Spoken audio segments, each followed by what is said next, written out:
My name is Kara, and I'm here just helping host today from Wild Rumpus. And if you've never been to Wild Rumpus before, we are a children's focused bookstore in Minneapolis, and we're so happy to have you here today. And we're really lucky to have our guest tuning in all the way from Brooklyn, New York. So this is extra special.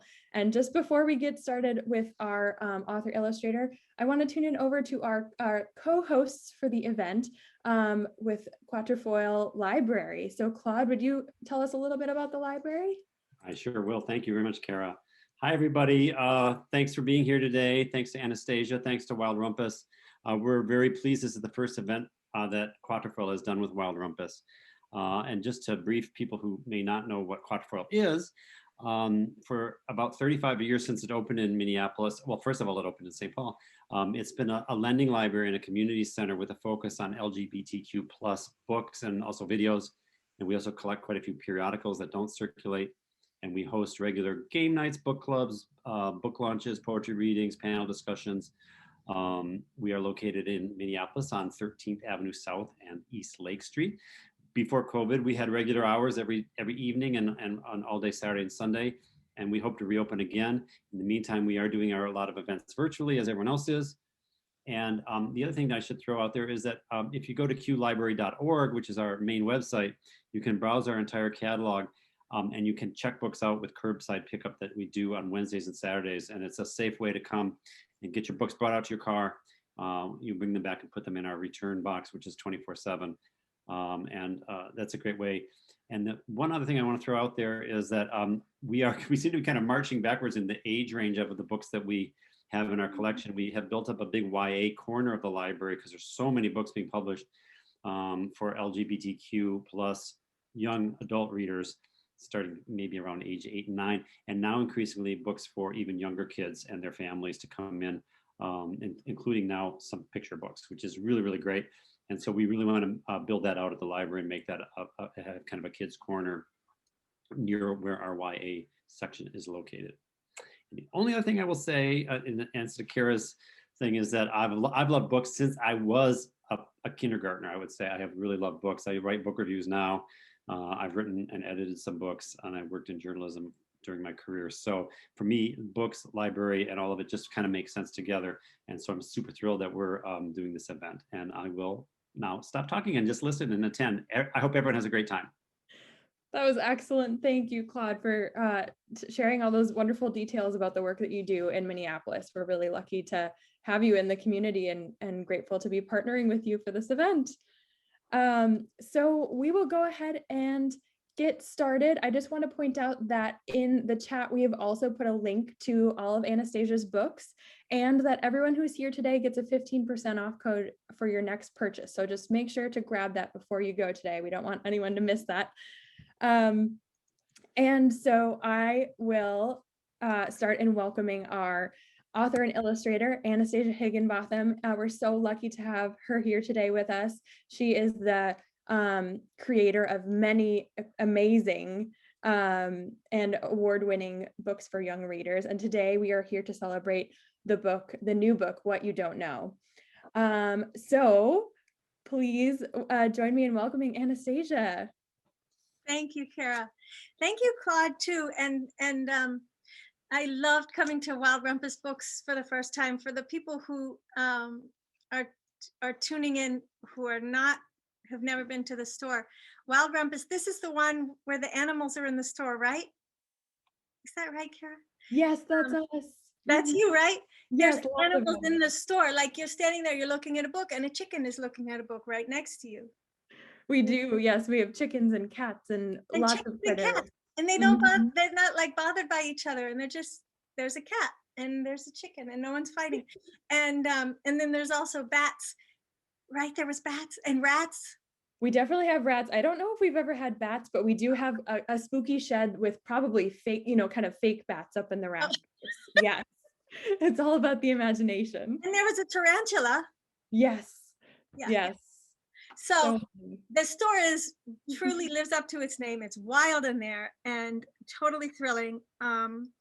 So I love to be invited. Even from a distance, I can feel and connect with the wildness of your store and the fact that the creatures, all the creatures, including us who come to the store, get to exist there in peace, in relation to each other, and just be curious and look at what we want to look at. I also want to thank Claude and just say that Quatrefoil sounds just amazing, and it's totally worth celebrating that your age group keeps getting younger and younger, because there are so many wonderful picture books out there for LGBTQIA identities, and emerging identities, and just presence. Just beautiful, fully alive presence in the pages of children's books, and permission to be. And that's what I did with this book, What You Don't Know, A Story of Liberated Childhood. My other books, Divorce is the Worst, Death is Stupid, Tell Me About Sex, Grandma, and Not My Idea, a book about whiteness, are all books that really center a child in some kind of event, some kind of change or crisis, some kind of loss, or a challenge to what things were and what they need to become. And the books, the whole purpose in the way that I create the illustrations and use as few words as possible is to just create space within the pages of the books for whoever is reading, from young to all the way up to all the ages, to see themselves in there. And even if you don't see yourself in the story, to kind of imagine and relate to the child on the page and their right to just exist as they are and to experience their life however they do. And this book is focused on a character called Demetrius, who I wanted to make a book that honored, to some degree, just honored my brother's experience when we were little. My brother knew that he was gay from a really young age. And it was the 80s, and it wasn't safe. It wasn't safe for him to even know his own truth. He didn't have words for it, but the words started to come to him in the form of insults. And he had that terrible experience, and just, that awful experience, like, I'm in awe of it, of being a child who, like, you barely know what things mean, but people are already naming you and labeling you and calling you things that are what you are, but you don't understand what that is, but you know that it's bad. And so that radicalized me. And what I mean by that is, I saw him go through that, and I was like, whew, I picked a side.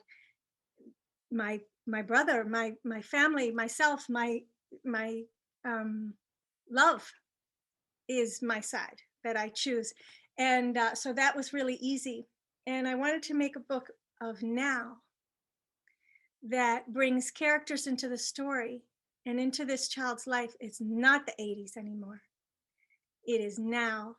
And it is a world that we are envisioning together. And it is a world where there can be a bookstore, a library, well, a bookstore like Wild Rumpus, and a library like Quatrefoil, and a section that's just for the LGBTQ books, children's picture books, right? It's a different time, it's a different place.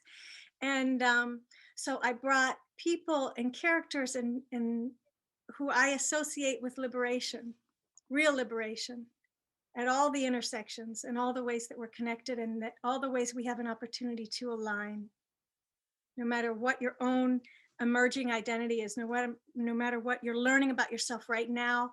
And that process just keeps going, right? So so the people in the book are people that I know, and I ask their permission, can I draw you? I ask their permission, can I name you, your name, in the book? And because I wanted to imagine this liberated childhood. What would it look like? What would it take? What does it need? What could it give? So let me read it to you now.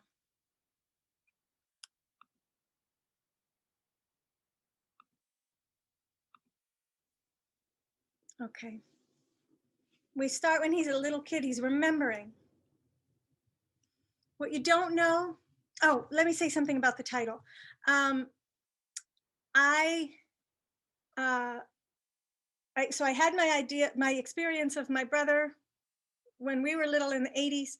And then I had this idea of wanting to bring it to now. And so I set it all up with a father who is Black, a mother who is white. They're not together, but they co-parent, and the child is secure in that love. And a school that is just school. It's what school is. But there are people there who care about them.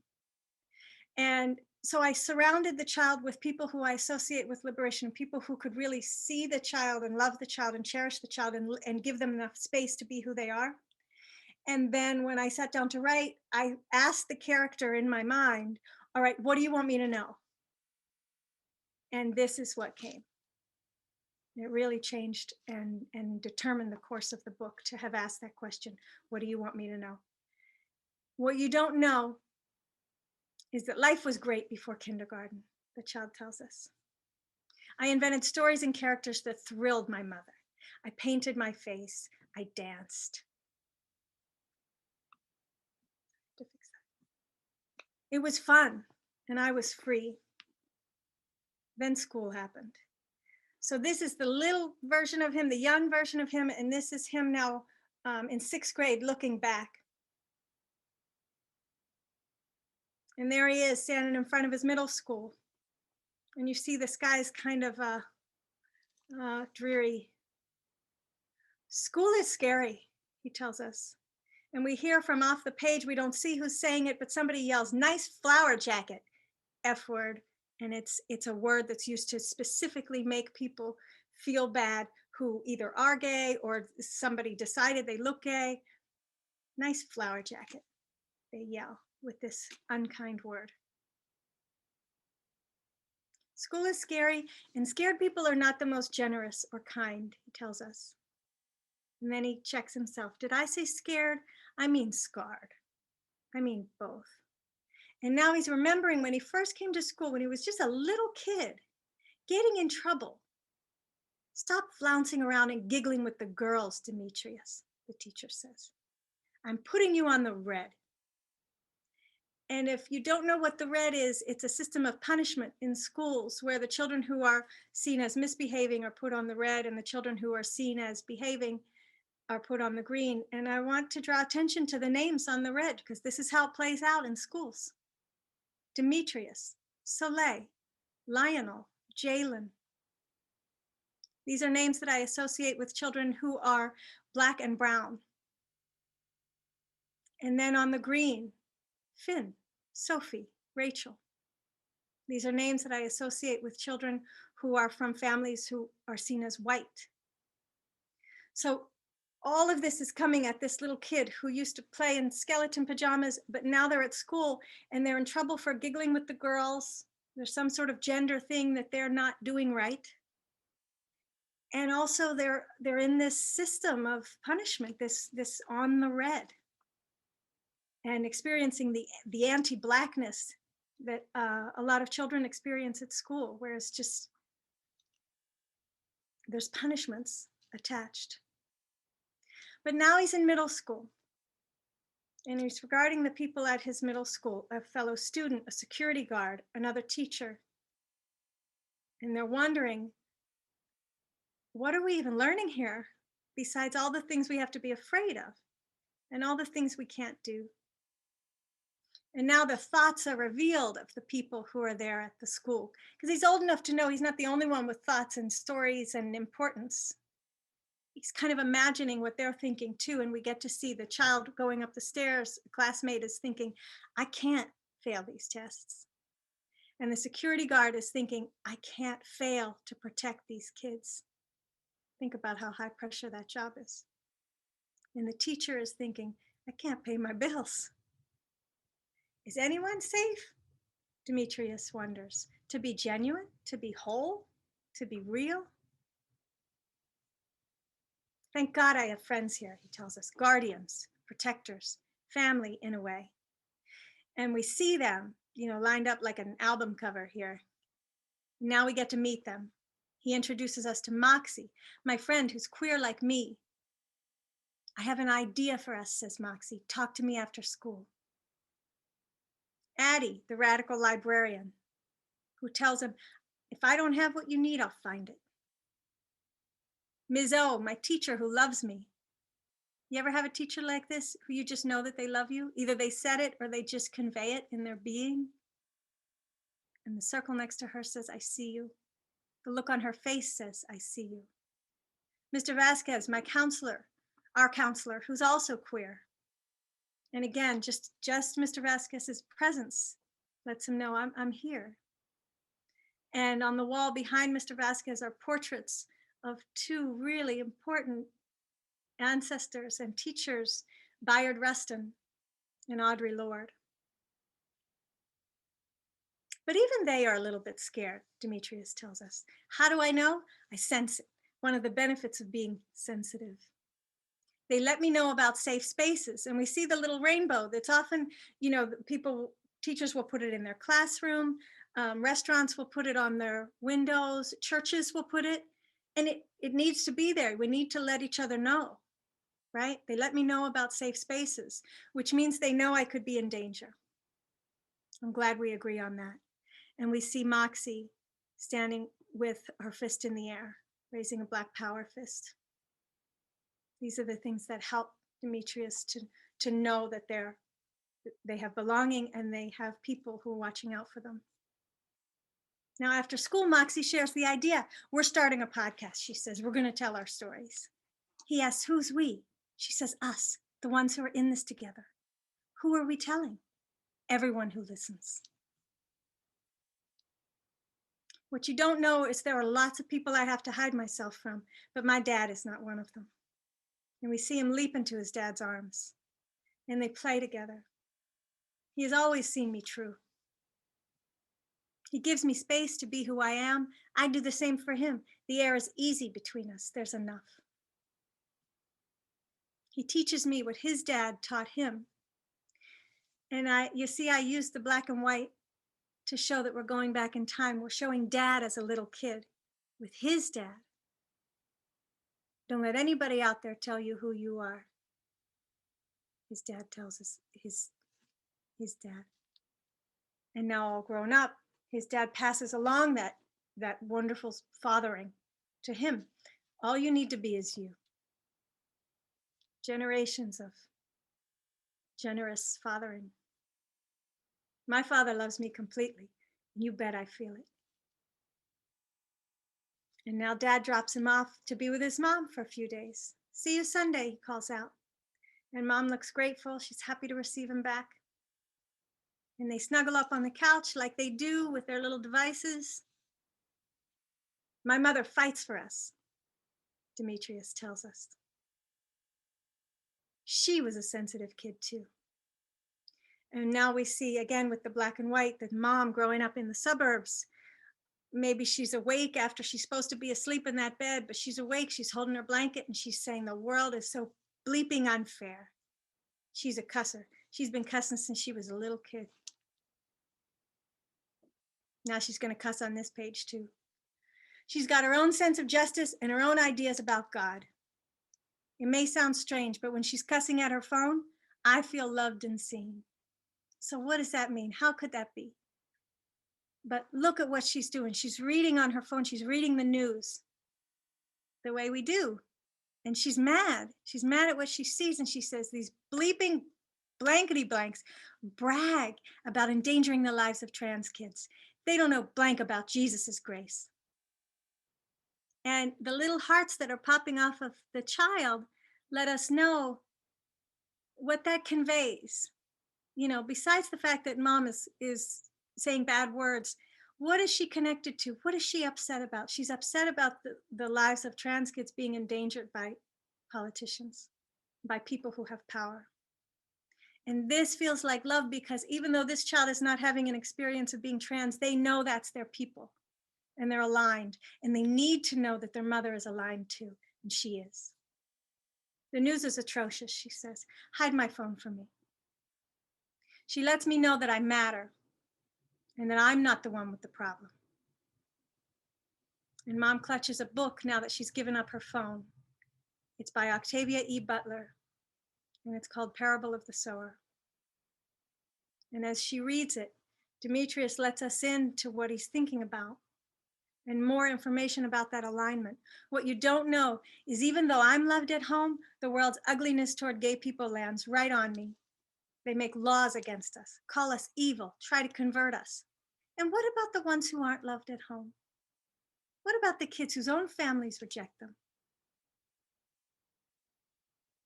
And Mom, who's reading, reads these words, God is change. Shape God, by Octavia Butler. And now the two of them are in church. Mom takes him to church with her. And look at Demetrius. Does he look comfortable? He's not. Churches can preach all they want about love, he tells us. The only thing that I feel when I'm here is shame. But the shame isn't mine. And it's not coming from God. I have nothing to be ashamed of. My spirit floats free. And then look how he feels now as his little spirit floats up free. And we see it float up, and he's doing loop-de-loops up. And have you ever done this? Have you ever gone to church and been bored? And you just imagine kind of floating up in the ceiling? And look who appears. The man himself. Jesus. Yes, says Jesus. You're here. The little boy's spirit is interacting with Jesus' spirit. Always and everywhere. Do you know what's happening down there? The boy asks. Yes, says Jesus. Does it hurt your feelings? So if you get a chance, to talk to a God, maybe ask your questions. So that's what Demetrius does. Does it hurt your feelings if I don't believe in you? He asks. And Jesus says, it's my job to believe in you. And I do. So we're cool? Always. Hey, Jesus. Hey, what? Are there other gods besides you? And look how excited he is to find out the answer. That's exactly how I felt when I was making this page. I was like, what's Jesus going to say? Divinity is everywhere, in everyone, in everything, says Jesus. And look how reverent Jesus is as he beholds all the animals, the wolf and the cheetah and the snake, and the seasons changing, the trees and the Black Mary and the ancient goddess with the crack down. And the exit sign from the church. And the child asks, are you going to punish the people of earth who hate me and blame it on you? And Jesus says, no. Everyone is invited to love and be loved. How about him? Asks Demetrius. And there's Billy Porter's spirit now, up in the church ceiling with them. And Billy Porter sashays along this red carpet up in the air. And the child says, how about him? And Jesus says, especially him. Love the dress, Billy. And Billy Porter calls up, yours too, baby. Everyone's wearing a dress on this page. Even him? The child asks. That's Mitch McConnell. And Jesus shows us what unconditional love really is. Yes. Even Mitch McConnell is invited to love and be loved. Want to know what I love, Jesus? The child asks. Always. I love that you and me are Black. And they do their thing. And now the child is just still kind of in that dreamy place, looking up at the ceiling, remembering and feeling that connection to spirit, to source. And this woman steps up to his mother and says, excuse me, I don't mean to be rude, but you need to keep your son awake in church and teach him right from wrong. There's a place for people like that, and it's not heaven. And stop dressing him in flowers. He's a boy. And I honestly think this woman thinks she's helping. She thinks she's helping. But look at Mom. You think she's going to curse in church? What you don't know His homophobia scares the hell out of me. Well, what you just said is very rude, the mom says. Mind your own business and stay out of ours. And now Demetrius asks his mom, tell me again why we still come here. And she says, I like the smell of the incense. I'm so sorry that happened. Maybe someday I'll understand the hurt that causes the fear, that causes the hate, that causes the violence and stupidity. I said maybe. But love, I know all about. And now we see the mom tell the dad what happened. Thanks for telling me, he says. That sounds awful.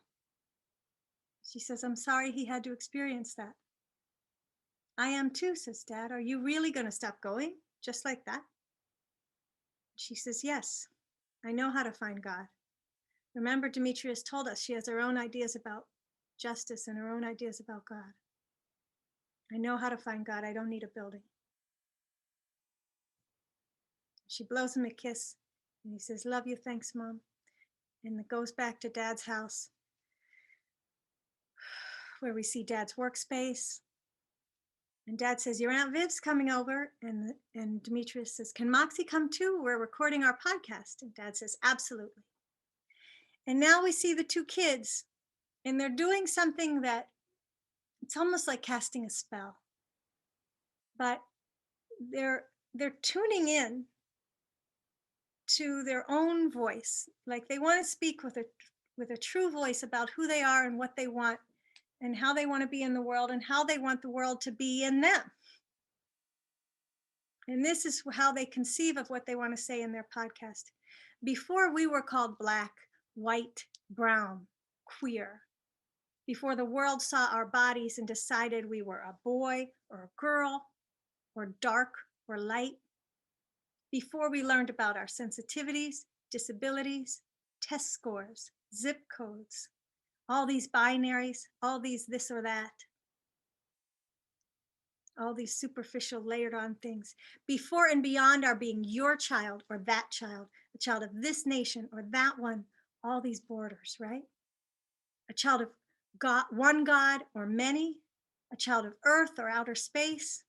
We were our own true nature. They're just being. All they're doing is being right now.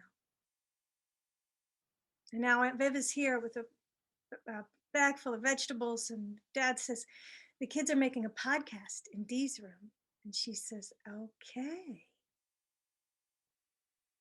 We are born in a constant state of change and stay changing, the children tell us. Can you stand back and behold us? Let us be all that we are and all that you are not. God, imagine that.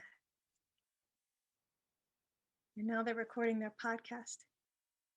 When the world is the way it should be, the way it can be, says Moxie. The way it will be, because it has to be, says Dee. In that world, people's imaginations will be bigger. Beauty will shine out of us like starlight. There's Tony Award-winning actor Billy Porter on the TV. We'll rewrite the rules we live by and love the world into balance. And there's the US representatives, Rashida Tlaib, Ayanna Pressley, Ilhan Omar, and Alexandria Ocasio-Cortez, known as the Squad,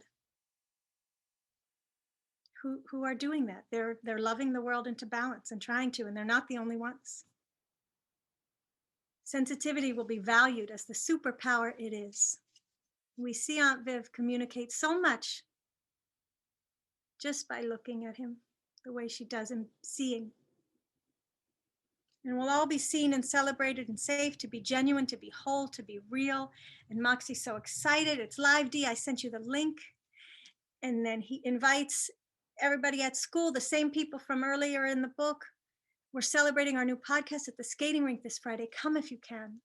And the security guard says, sweetie, I was already going to be at the rink this Friday, and I would love to celebrate with you. And now he's looking in the mirror and he's getting himself ready for the party. And he says, what you don't know is I'm always going to love myself and find others who do too. I'll wear clothes so shiny you'll see your own fears. And flowers to remind you my life force breaks concrete. I'll claim every color in the rainbow as armor and glow even brighter in the dark. How do I look, Ma? He asks. She says, you look like you. You thrill me. And now he plays the podcast for his dad in the truck on the way to the roller skating rink.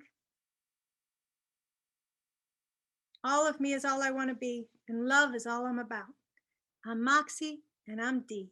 Thanks for listening. We are out. And Dad says, you got a great voice, Dee. Keep it coming. Imagine how easy it could be if love were no trouble.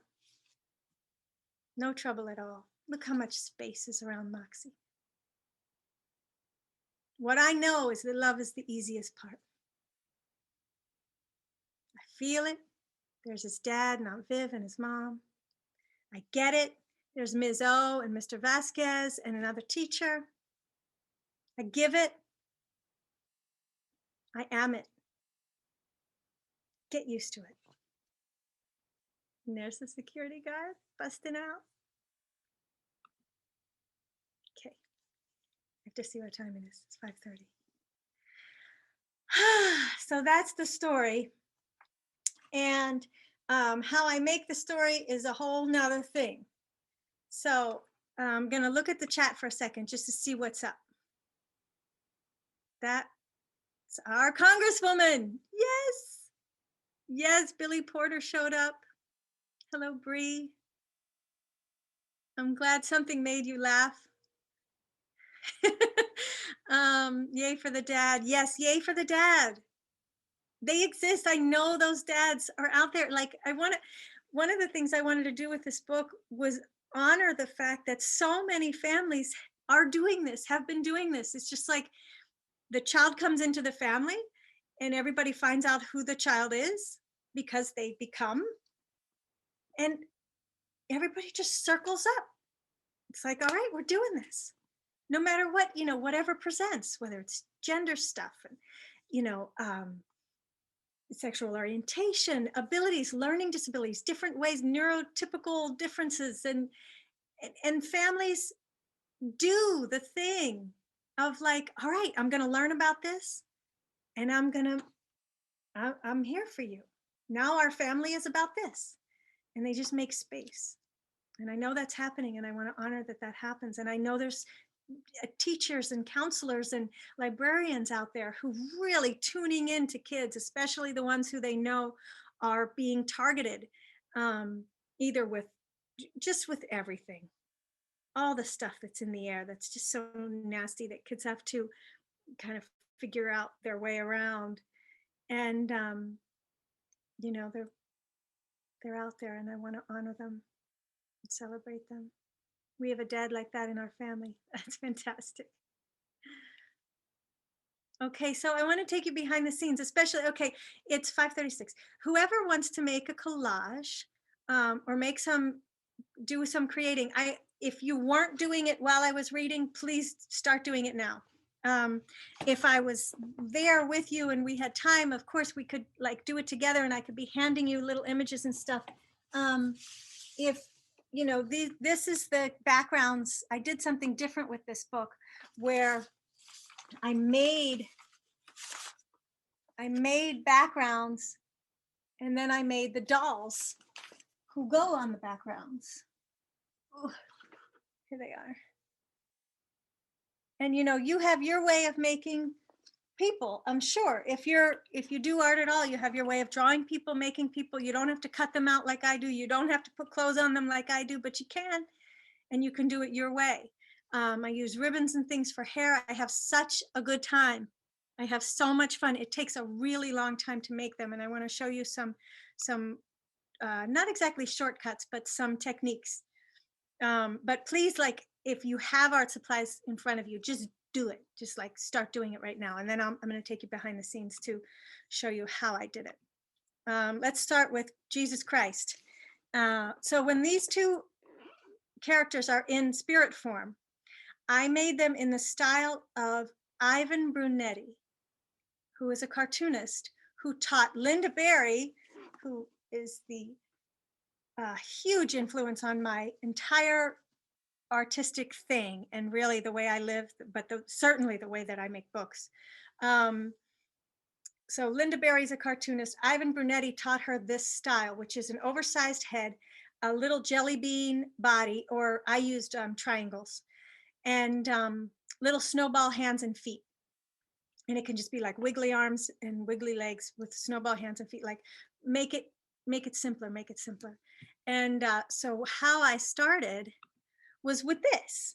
Like I knew I was going to do the child in spirit form and Jesus Christ having this conversation in the rafters of the church.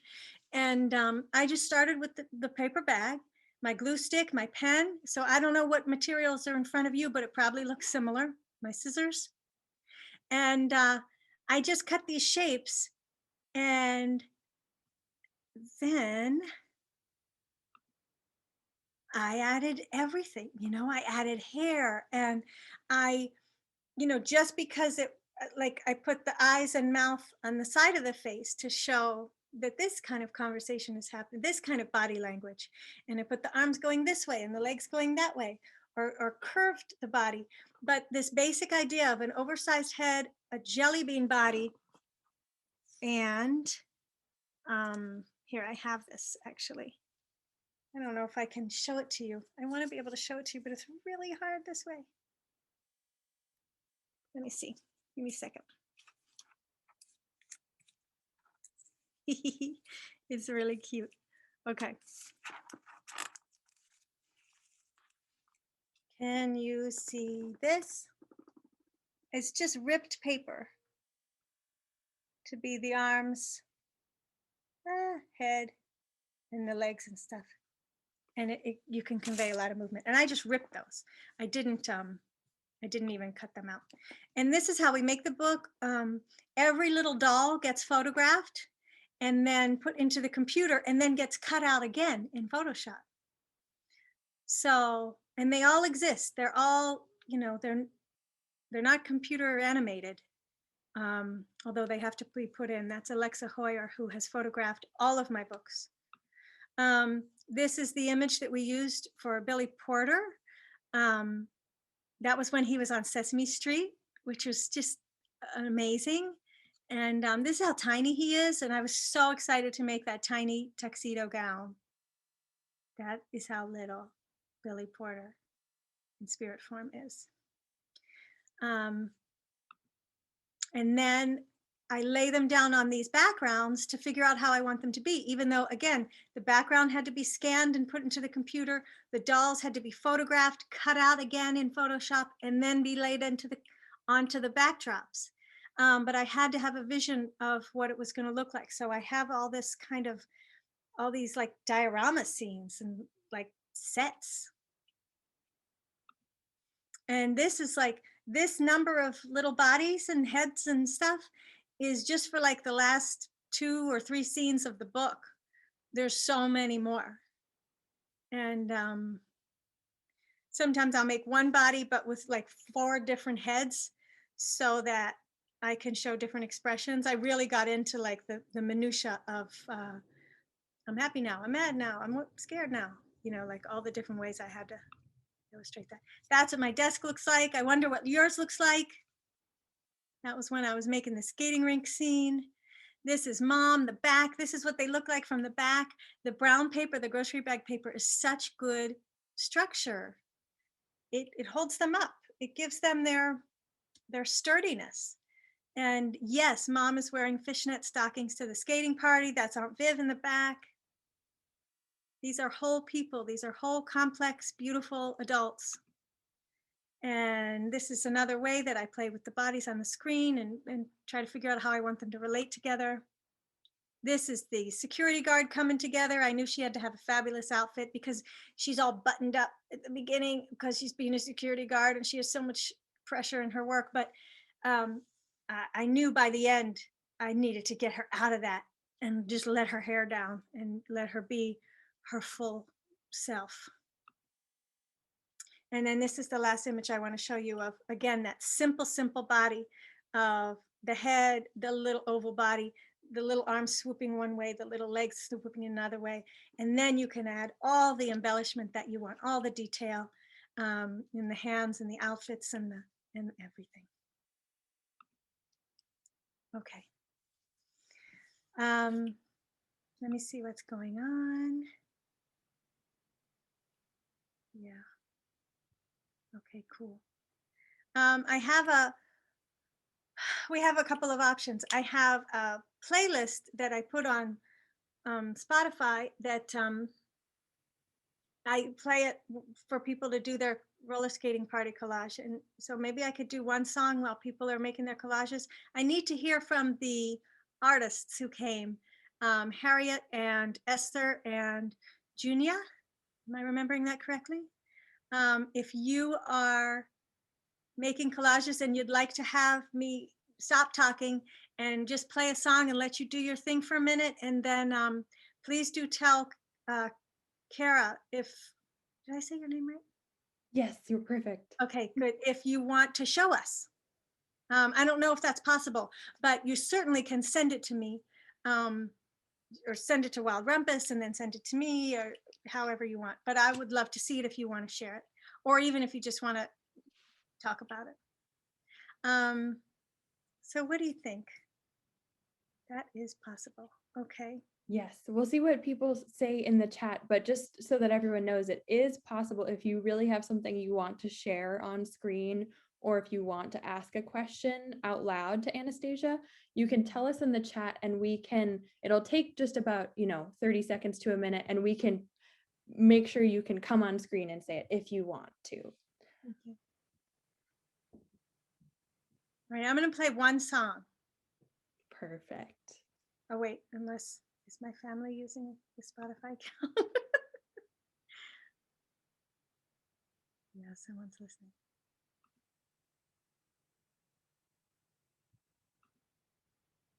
Darn it. I didn't protect it. Shoot, I can't play you this song. Oh, I'm so curious to hear about, here, I'm going to come on screen. Curious to hear about what would be on your playlist. That sounds so fun. I'm going to get it back. All I have to do is ask my partner. Sure. Will you turn? And it sounds like we got a message in the chat too that some of our audience really would love to hear more. And maybe we can start to get towards the question and answer time, Yeah, because sure. we have, they're wondering, they want to hear more about what it's like to be an author, an illustrator, an artist. Oh, which part? It's a pretty open-ended question, but it's great. It's amazing. Hold on one second. Totally Sure. okay. I don't want anybody to feel bad. It's amazing because I get to share my stuff with people and they appreciate it. And that feels so good. If you've ever had that experience with your writing, or if you've ever cooked something for people, prepared a meal or baked a cake or sang a song for somebody, and they just really receive it. And you can see that it had an effect on them. It made them feel happy or sad or connected to you, or like it's so satisfying to have an idea of a story that I want to tell, or a way that I want to help people to feel. Or, I'm really telling the stories to myself, but I do really want them to be received in a way where somebody gets something that maybe I didn't even intend for them. It's so personal. So that's how it feels. It feels like an honor to get to share so much of what is obviously something, I put a lot of energy and time into, and care, and I have a lot of love for who is receiving it. And when that is received, that love is received and felt and shared, it's just like the best feeling that there is. And I want to say a big thank you for sharing that whole book. It was really a joy to see it with so many details, and to hear about a little bit of the background as you were telling the story, a background of how you arrived in this story. That was really a treat. And some of our audience members are wondering, how long have you been making collages? And I would add too, if you ever work in other visual mediums too. Yeah, I started making books about everything when I was a wee little kid. So it seems to be, have you ever heard this term visual learner? I mean, like there's all kinds of ways of learning, but I didn't really realize it until I grew up and looked back that anytime I was learning something, I needed to draw a picture of it. And then I understood it. And so even if I was studying like Russian history or something, if I couldn't picture it, I couldn't remember it. So that is interesting to me to find out now. And when I was a kid, I would write and draw little books and illustrate them. Like when my nephew was born, I mean, my little baby cousin was born, and I used to babysit him, and I just loved him so much. And then I made him a book with poems in it, and I wrote the poems. And so I've always communicated this way, but I didn't figure out this style until my late 30s. I'm 49 years old. And I had tried writing stories, writing essays, making comics. I have all these things that I tried to do, and none of them felt as real as this. And when I got the collage thing of like, I can use a real picture of a real sky, and I can build a window frame around it, and I can make the kitchen sink, and I can put this beautiful little cup in the doll's hand. It was just like, it became so alive to me. And to answer the question about where I get the ideas, these are all things that happened in my childhood in some way and followed me into adulthood, because I hadn't really fully experienced it as a child, because I was so concerned about whether adults were tired, or was I bothering them, or were they going to be mad at me, or I was really mad at them, but I didn't know how to express that. And so I was really knotted up, and noticed that as an adult, that was still a problem for me, because I hadn't really felt my feelings from childhood. So when I make these books, I get to kind of unravel all that, untangle all those knots.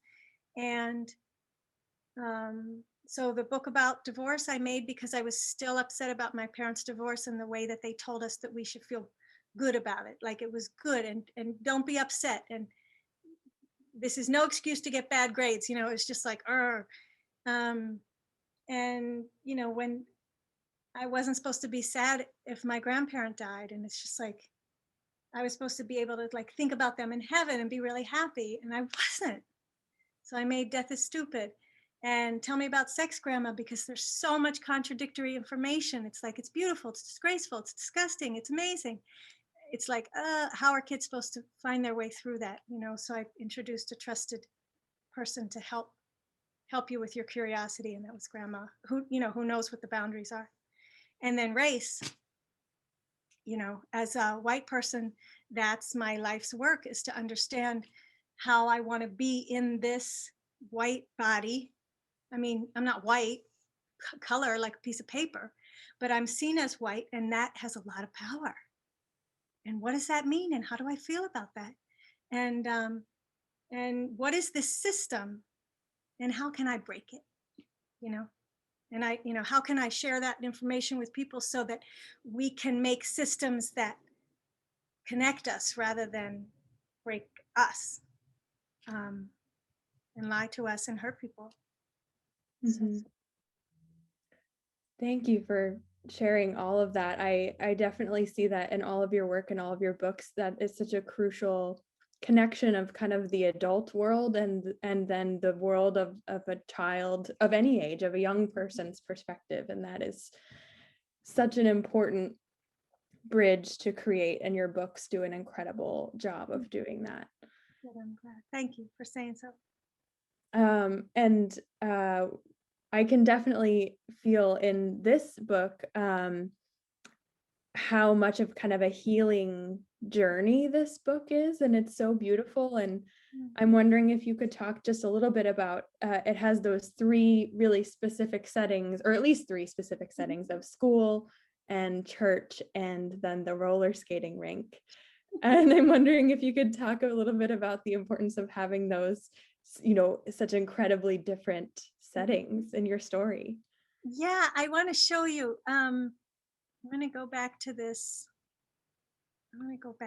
Thank you for asking me about the settings. How do I do this? Oh, sorry. I don't want to do it this way. Or whatever. Okay. Okay, the backgrounds. Mm-hmm. I'm going to get to them in a minute. Okay, here they are. So it was the making the backgrounds this time. I was really interested in what kind of spaces do we need to create for children so that they can be who they are fully. Like what is a space where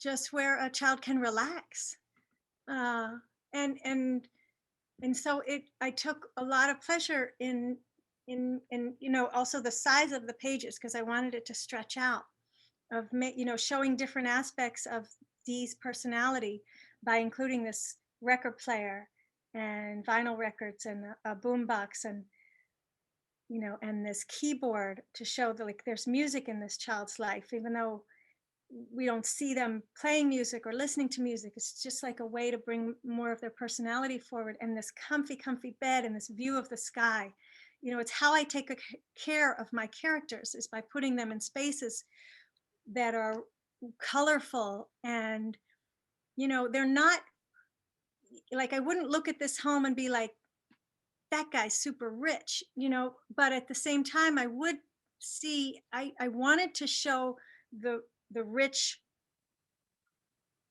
intentionality of the space, with these bright colors and these comfy couches and blankets and bright yellow kitchen and that inspiring workspace with the brick wall. And then in that bright yellow kitchen where they record the podcast. And I like the spaces to look real, because I think kids look at them and then they think, I don't know, it's just more believable. The story's more believable because the spaces look real. And I can't draw that. Like I'm proud of that. And that, that took a lot. There's like 45 different pieces of paper there and you wouldn't know it. But it's just such a pleasure to make a home where the children can be, and to make Mom's place reflect her personality and her style, and her bedroom, with she's with the cheetah print twice. She even wears it in church, and then this beautiful church where the child just, the mom is attached, and I relate to the mom, and I made her, I didn't look like this when I started the book, but I made her first, and she had that short hair, and I cut all my hair off to try to look like her. And she has a romantic and sentimental attachment to this beautiful church. And she goes there with her son, but her son is not safe there. And she learns that in the course of the book and has to make a decision. And, these beautiful places can be places of harm, of tremendous harm. And then this is how I go from the one thing to the other. That was excellent. Thank you for talking about the settings as well. Thanks. And there's a wonderful comment in the chat that I just want to highlight, that Harriet is not ready to share their collage, but they have so many ideas in their head because of you. Thank you, Harriet. That's the whole purpose. I am fulfilled. That's beautiful.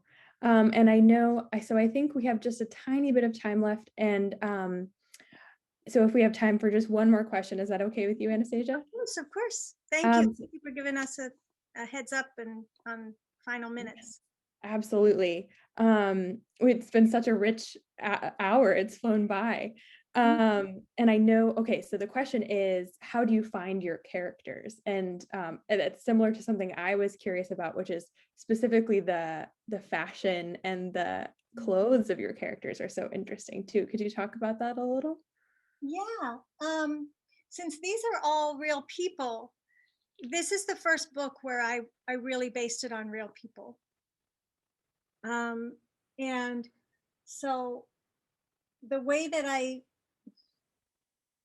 and I'll probably do that with the next book a little bit too. I'll probably base it on people because it helps me to connect to them even more emotionally. But in the first books, I just drew who I thought I wanted to see and be with for this whole story.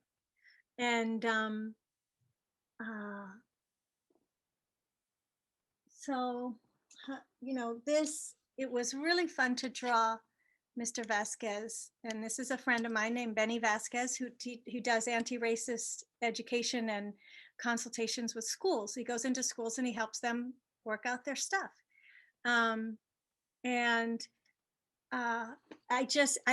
love his face. I love I don't know if you can see, but he has vitiligo. So I painted that, and I got to be really true to that and really let, show him in all his beauty. And Moxie is a real character who went to school with my son and came out to her mother when she was 11 as gay, and insisted right away, now I want you to tell grandma. And I was so inspired by that. And that's one of the reasons she's in the book, as such a central character and such a steady and supportive presence, inspiring presence in Dee's life. She's like a little bit older, a little bit wiser, and just, real. But this character, she's from my imagination, the security guard. I just like the look of her.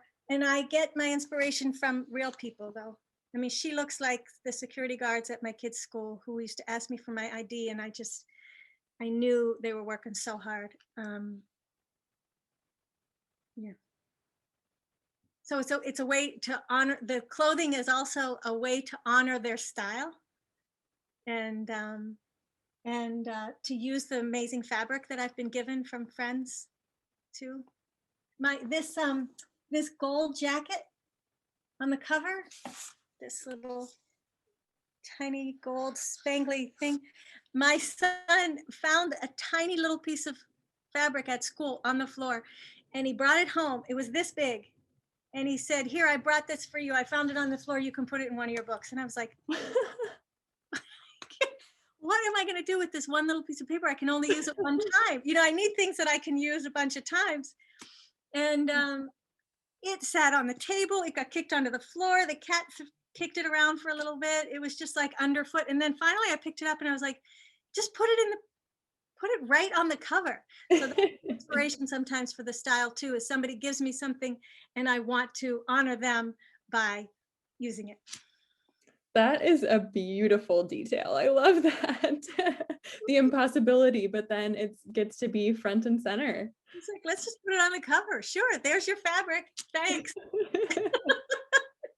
That's so cute and thoughtful to bring it home. Yeah, it was really thoughtful. So sweet. 1.5 inches of gold sequins. Okay, well, I can work with that. Oh, this has been so wonderful. Thank you, Anastasia, so much for joining us today and sharing your whole book and the behind the scenes look at your process too. We really appreciate it. My pleasure. My pleasure. And thank you to everyone who showed up and all the wonderful things you said in the chat. It really means a lot to me that people like what I'm doing, but it has to serve your purpose, and it has to liberate us all.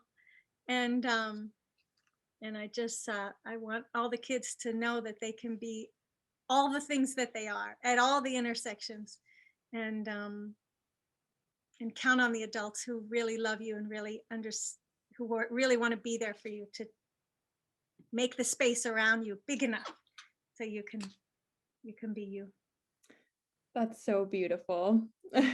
Thanks for coming, and thank you for hosting me, and thanks for fielding the questions, Kara. I really appreciate you. Yes, thank you. It's been a wonderful hour, and we're really looking forward to having you at our book club in a little while too. So we're excited to see you again in the not too distant future. Great. Can't wait. Thank And you. thank you everyone for joining us today too. We really appreciate you, and don't forget to get your code on the way out. Yeah, thanks, Harriet. Thanks, Junia. And thanks, Esther. And Bree. Yeah. Perfect. And I hope everyone has a wonderful weekend. Thank you so much for joining us. Bye, y'all. Bye-bye, everyone.